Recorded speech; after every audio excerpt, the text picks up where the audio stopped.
En Motocentro el lema es calidad igual ahorro. Es el único lugar de repuestos de motocicleta que le ofrece productos que cumplen con estándares de alta calidad internacional. Motocentro tiene las mejores marcas y precios. Maxxis, Michelin, B-Ruber, Chengxin, Top-Lite, tiene todo para su motocicleta. Puede encontrarlos en Motocentro 29 Calle Poniente, Motocentro Venezuela, Motocentro Roosevelt, Soyapango, San Miguel y Sonsonate. Busque también información en motocentro.com.sb o al 22 26 33 81. Motocentro, no lo olvide, para una moto en perfectas condiciones. Estamos en nuestro programa esta mañana para conversar con Misael Rivas, experto en el área de seguridad.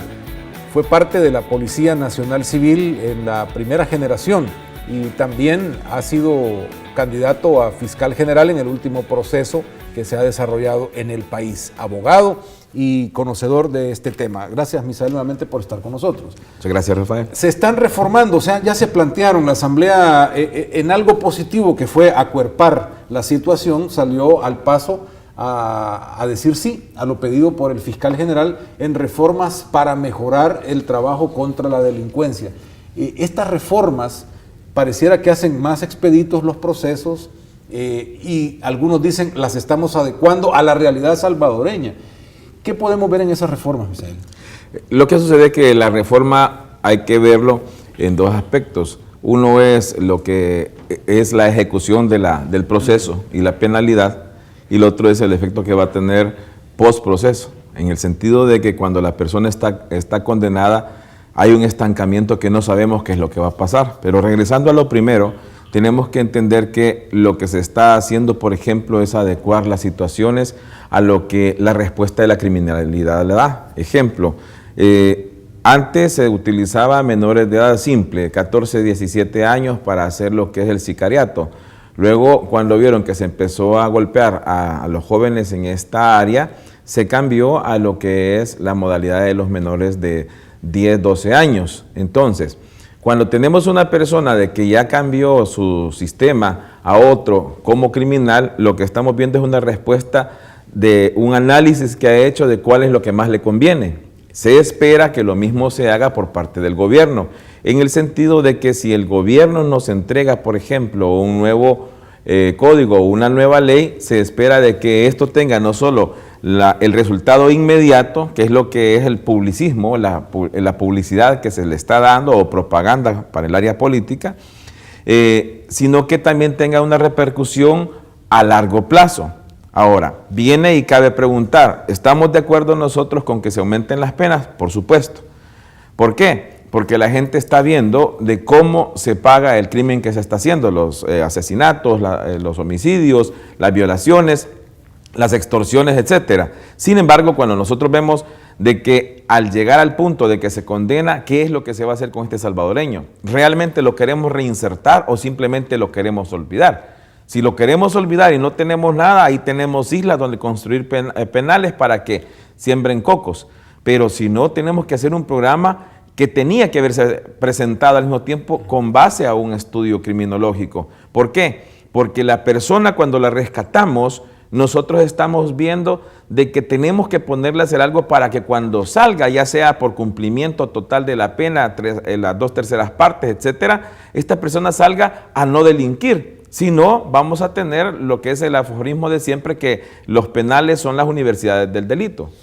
Ahora, ¿hay diferencia entre perseguir el delito, contener el delito? ¿Hay diferencia entre el proceso judicial y la condena? Todo esto son momentos diferentes. Sí. Ahora, estamos hablando de incluso modificaciones para volver más extensa la prisión preventiva, por ejemplo. Así es. Y pasar hasta casi 4 años de prisión preventiva. Sí.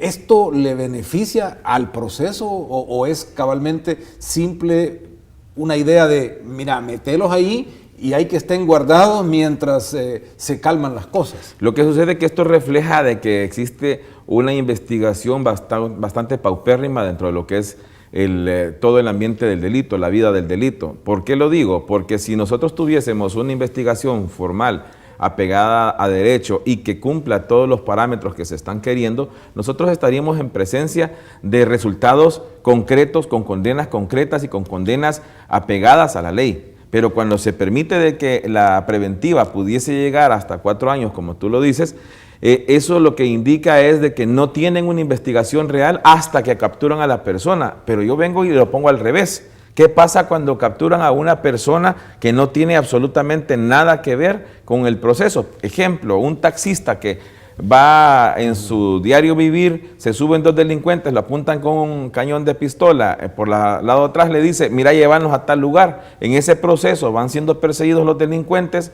los capturan y capturan al taxista. Aquí en El Salvador, por más que el taxista le diga, mire, yo iba en mi ruta, se subieron y eso no les cuenta. ¿Por qué? Porque dicen, no, este tiene que haber andado y algo debe, etcétera, etcétera. Y ese proceso ahorita, que no está la modificación, a la persona le está costando por lo menos entre 6 y 8 meses de prisión. Claro, hoy podrían ser 4 años. Imagínate. Y la persona no tiene absolutamente nada que ver. Que me van a decir, sí, pero capturaron a 2 delincuentes. Pongámonos al revés. Es que la ley y la justicia siempre han buscado de que aun cuando se tengan que sacrificar algunas situaciones, debe de protegerse al inocente. Ahí es donde entra la verdadera investigación. Ahora, algunos podrían estar pensando, bueno, si no se hace nada, reclamamos. Hoy que se está haciendo, esto es un reclamo porque queremos que se sea más cauto. ¿Cómo equilibramos la mesa? Es que lo que sucede de que darle respuestas solo a las cosas inmediatas, solo a las cosas que están siendo terribles, esa no es respuesta. Lo que pasa que vean, estamos hablando que desde 1992 la delincuencia pasó a ser común. Ya no había terrorismo de guerrillas, sino que era una delincuencia común. Ese era el momento en que cuando nacía todo, se empezara a formar institutos criminológicos. Ya lo hemos dicho en estos foros, que se debe de crear los institutos criminológicos. Hay que utilizar a las universidades, darles algún subsidio para que hagan investigaciones reales sobre la criminalidad que está en el país. Estamos hablando de 24 años que tenemos de retraso de no hacer las cosas. Entonces, cuando golpeamos a la criminalidad, a la delincuencia, simplemente con pasajes y con procesos que simplemente van a cerrar el flujo del momento, no estamos haciendo absolutamente nada. Le decimos a la gente esto y la gente cree que cuando hablamos de esta situación, que hacemos el análisis, nosotros estamos en contra. En una de estas programas que me invitan me dijeron, mire, es que sus clientes los ha de estar protegiendo. No, no se trata de eso. Estamos protegiendo que en El Salvador no se rompa con el debido proceso, que es para todos. Si no, voy a poner un ejemplo. Están diciendo de que van a castigar a los que se les denomina, por ejemplo, simpatizantes o amigos de las maras, porque esos son los estamentos que tienen. Yo he visto varios casos que han quedado en libertad por prueba suficiente de su inocencia a personas que dijeron, mire, yo venía de trabajar de mesero. ¿Y qué sucedió? Las verdaderas cosas era, y esto consta, que el policía se había enamorado de la novia del muchacho y en la atarrayazo que dio, en la redada que dieron en contra de todos, se lo llevó para que la joven quedara sin novio. O sea, parece una estupidez aislado. Se dan por sinnúmero de cosas. Y eso es cuando simplemente te toman la foto y tú vives en la comunidad. Pero es que miren, en las colonias y en las comunidades donde abundan los señores de las pandillas, ahí tiene que vivir gente también común y corriente. Y tomarle una foto a un joven entre los 12 y los 17 años o los 19 años y después decir que es amigo, etcétera, es totalmente irresponsable. Si eso no se puede catalogar, si la investigación obliga que debemos de individualizar y debemos de apuntar quién hace la situación. O sea, el problema es de investigación, el problema es de método, el problema es de infraestructura y de capacidades para investigar. Parte. Y luego es el análisis del combate que se debe hacer frontal desde el punto de vista social, cómo va a repercutir. Los franceses en 1997 vinieron y cuando no se explicaba el boom tan fuerte en El Salvador, le dijeron, mire, no se complique si esto se llama violencia social. Y esa violencia social es lo que se tradujo en todos los golpes que empezaban a dar las pandillas, que empezaban a dar otras organizaciones criminales. Entonces, desde 1997, estamos hablando 19 años ya, teníamos que haber tomado más en serio todavía lo que tenía que haber retomado del 92. ¿Qué implica? En cada cambio de lo que es la dirección de la seguridad, van nuevas ideas. Y aquí en El Salvador tenemos un terrible defecto. Si a mí no se me ocurrió, lo demás está malo. Pero no es así, es que hay que entender. Miren, los romanos fueron bien inteligentes. El que estaba en el poder sabía que no siempre tenía las capacidades y contrataba a las personas para que les desarrollaran lo mejor. Aquí es lo mismo. Si aquí los que llegan al gobierno llegan por una cuestión política, pero no necesariamente son los mejores intelectualmente u operativamente en las ramas que están ellos. Hasta ahora el gobierno ha logrado, digamos, un resultado importante al políticamente lograr que todos los partidos le den el aval y que la sociedad políticamente establezca con un criterio positivo el que hay que hacer lo que sea y bajo las circunstancias que sea para detener la violencia que nos está golpeando. ¿Hay algo de riesgo en esto? Sí. Lo que pasa es que veamos nosotros cuál fue el planteamiento. Esto es bien sencillo. Esta es una confrontación. Vamos a irnos a la punta del iceberg. ¿Qué es lo que se ve? Yo le digo a la delincuencia, hoy estoy preparado y hoy no me detengo. La delincuencia quiere continuar con su negocio, porque para ellos es un negocio. Entonces, ¿qué sucede? Salen en las portadas de los periódicos, en los rotativos, con bazucas y RPG-7, etcétera, demostrando fuerza. Eso se llama demostración de fuerza. ¿Cómo va a ser la demostración de fuerza la criminalidad? Plantándose y enfrentándose, porque los va a provocar a ver a dónde van a utilizar los fusiles, las ametralladoras .50 y M60 que tiene la Fuerza Armada y los RPG-7. Entonces, eso es destrucción masiva. Por ejemplo, la cadencia de tiro de una .50 implica de que dispara, me parece que son entre 9 y 11 balas por segundo. Y eso no permite que haya pericia, puede matar a un montón, atraviesa paredes de hormigón o las paredes nuestras sencillas. Y el RPG-7 es una explosión masiva. Entonces, ¿cómo es que lo vamos a hacer? Ok, fue demostración de fuerza, perfecto. Es una demostración de decirle tenemos el poder, pero hay que ver cómo va a reaccionar el otro. ¿Qué es lo que va a hacer? Y ya lo estamos viendo, enfrentamientos a diario. Si parece que estamos en un déjà vu de la guerra, nada más que con otros nombres. Ahora, pero tener un gobierno que no imponga su fuerza es alimentar al crimen. Al menos así lo entiende la gente. Sí. Lo que pasa es que hay que entender, el problema es que el gobierno, a pesar de que ya lleva 7 años este cambio, no se ha preocupado, y estamos hablando ya de 7 años de séptimo grado, de los que entraron en primer grado hace 7 años. Estamos hablando que no se ha preocupado por la educación de la persona, que debería de estar educada y a través de sus hijos entender y hacer el feedback entre ellos de que la situación tiene que abordarse en diferente forma. Ahí el señor procurador, por ejemplo, ha estado alegando del respeto a los derechos humanos. Y efectivamente, la gente dice, pero ¿y por qué solo a los delincuentes se les respeta el derecho humano? Es porque no le han enseñado que quien irrespeta los derechos, ya sea a delincuentes o a personas naturales, civiles comunes y corrientes, es el gobierno, porque es el que tiene la fuerza para hacerlo. Una simpleza de irrespeto a los derechos humanos es cuando a la persona la bajan del autobús y esta persona la van a registrar. Por ejemplo, cuando lo hacen de esa forma hasta un poco violenta, que le golpean los talones para que se abra más en protección, eso es irrespeto a los derechos humanos, porque están invadiendo una seguridad física que se le debe de proteger porque asumen que posiblemente combata. Eso no es una doctrina que se pueda aplicar a nosotros. Uno puede pensar que esto se revierte y podría ser el riesgo.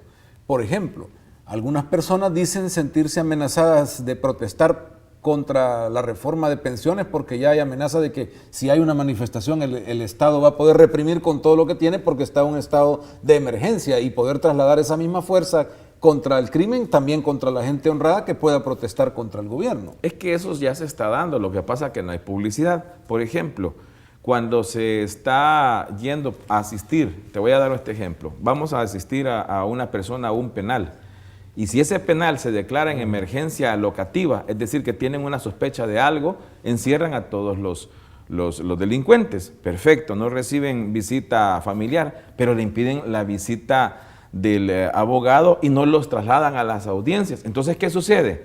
La persona pierde la continuidad del debido proceso y eso no está regulado, queda en un vacío.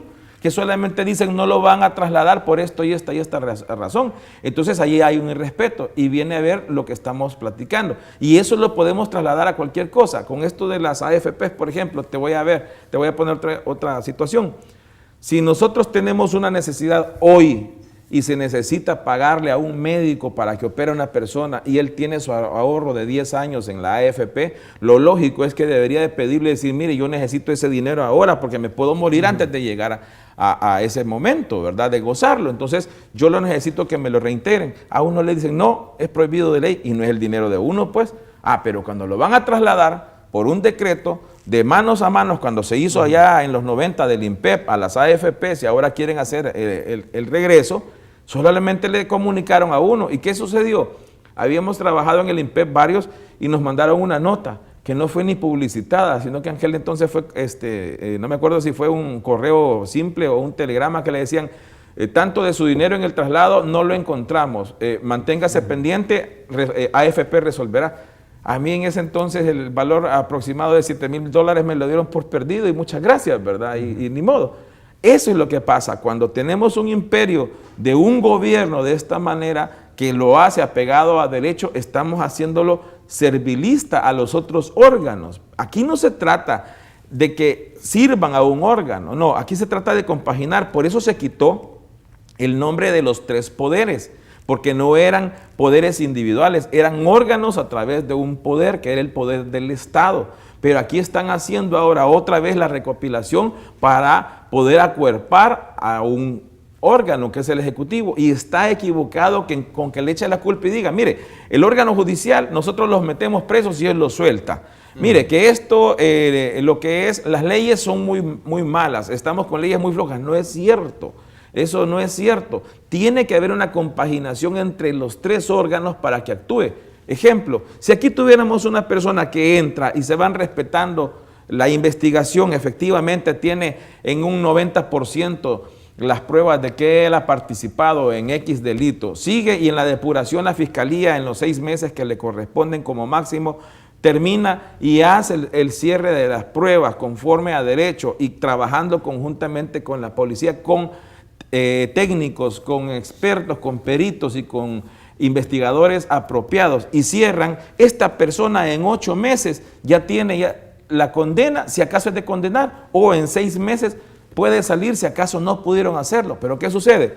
Estamos ahora en un servilismo que, como se acostumbra ahora la fiscalía, por ejemplo, muchos de ellos, no todos, pero muchos de ellos hasta tratan de hacer ver que el abogado particular es un abogado marrullero que anda haciendo cosas. Los jueces, en la gran mayoría, no digo que todos, pero los esperan, y ellos, por ejemplo, no llegaron y solo informan que no van a llegar y no hay problema. No llega el abogado, le ponen uno de oficio inmediatamente para que continúe el proceso, y ese señor va a ir, o señora va a ir preso porque no se va a poder defender bien. Entonces estamos ante una situación de que estamos quedando en una indefensión frente al gobierno que está representando al Estado. Hacemos una pequeña pausa. Hay otros elementos importantes que habría que analizar. Si el tema es tan expedito, tan fácil por las condiciones, entonces empezar a meter gente a la cárcel. Hablemos un poco del sistema penitenciario, sus capacidades. Se piensa liberar por medio de brazaletes o personas que están enfermos o en etapa terminal que salgan, pero la pregunta, si seremos capaces en ese sistema de albergar tanta persona, hablando de números, si este proceso es así de sencillo para resguardarlos aún en cárcel provisional hasta 4 años. Ya volvemos.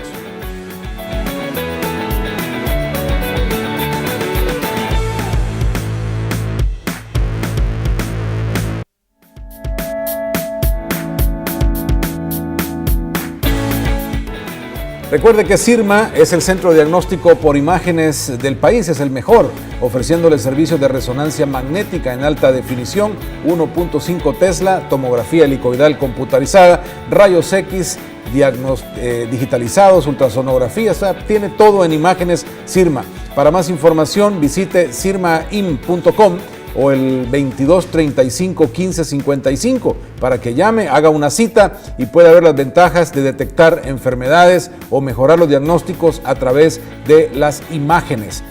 Sirma tiene parqueo amplio y seguro. Está abierto de 7 de la mañana a 7 de la noche sin cerrar al mediodía, y en Sirma son pioneros en resonancia magnética y tomografía helicoidal computarizada. Misael, hablando de los centros penales, claro, queremos hacer una barrida con todos y dejar a la gente tranquila, pero eso significa tener dónde meter toda esta cantidad de personas que se está capturando o que con estas facilidades se está metiendo, porque hay que responderle a la gente de sacar el crimen de las calles. Sí. ¿Qué va a pasar con los centros penales? Bueno, antes que nada, que la prisión preventiva se hace en la policía. Ya está totalmente saturado.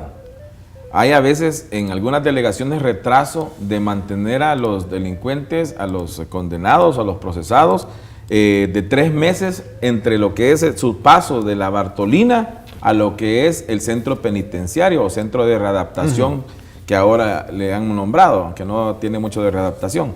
Hay 20 centros de readaptación en El Salvador, de los cuales, según lo que es estadísticas del mismo Dirección General de Centros Penales, 3 son los únicos que fueron levantados para hacer centro penitenciario. Los otros 17 han sido beneficios, uno fue convento, y decir, edificios que fueron construidos para otra cosa. Eso implica que no tienen el resguardo con el que se construye uno.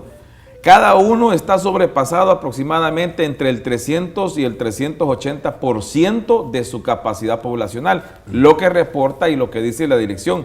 Cuando uno ve las capacidades y lo que tienen realmente no pega en eso, sube hasta el 400-450% que han rebasado.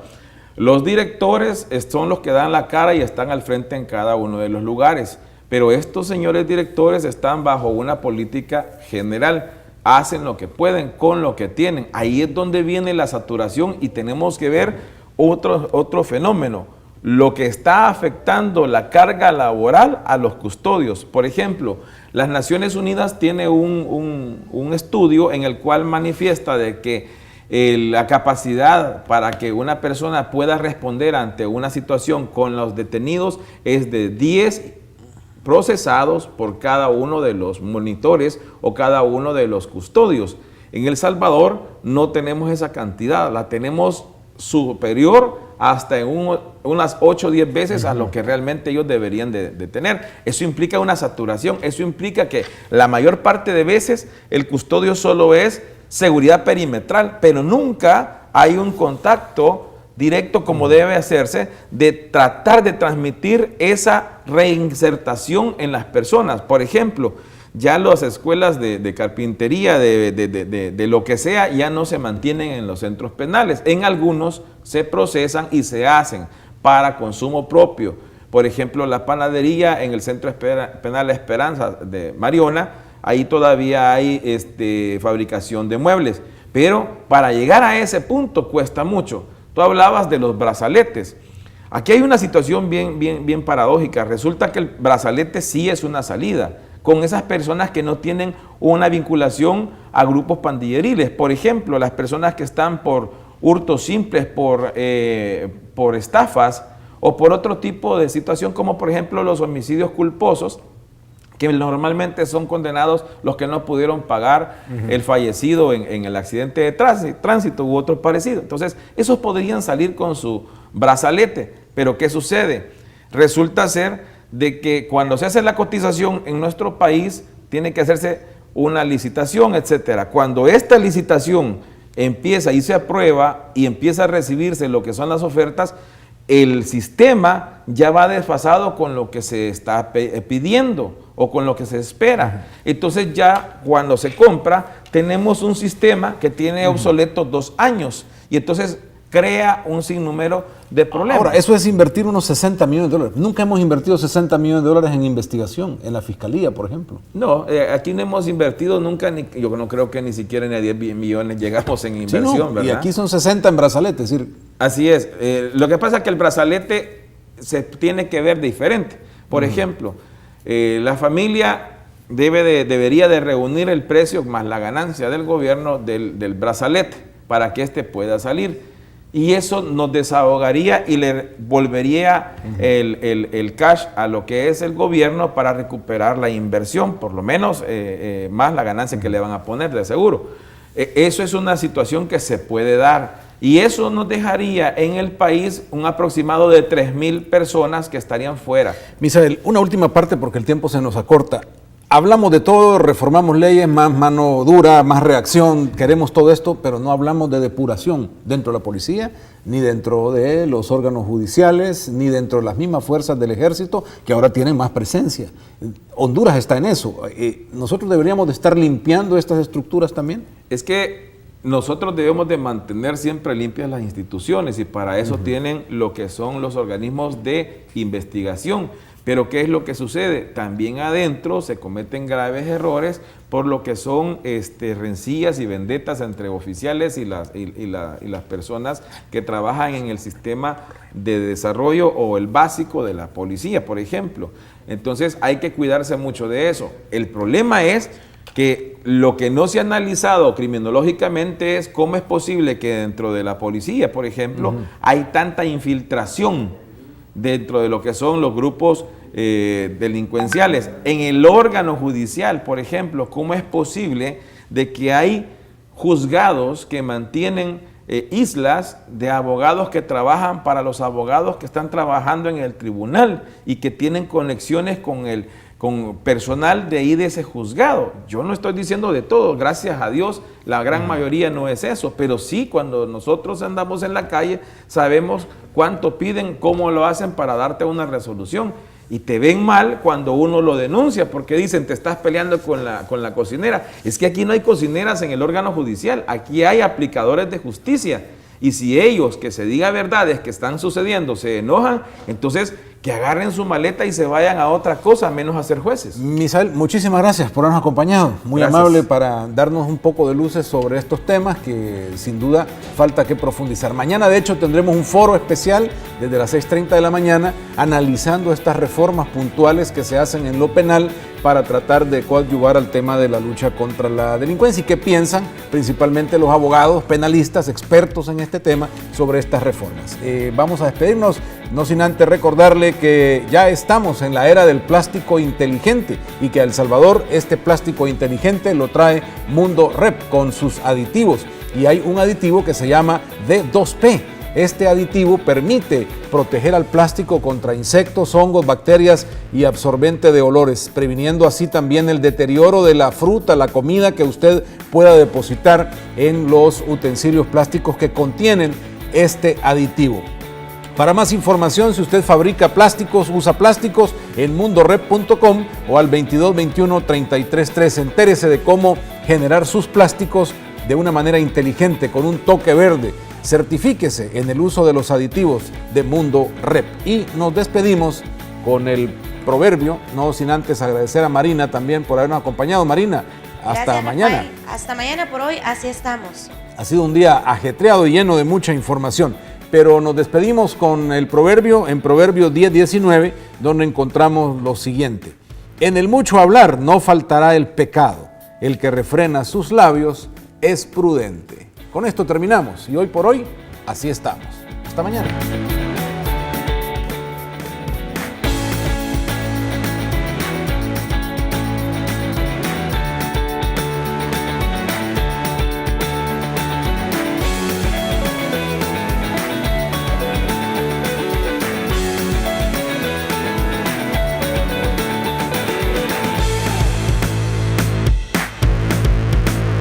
Una producción de Mono Star Producciones.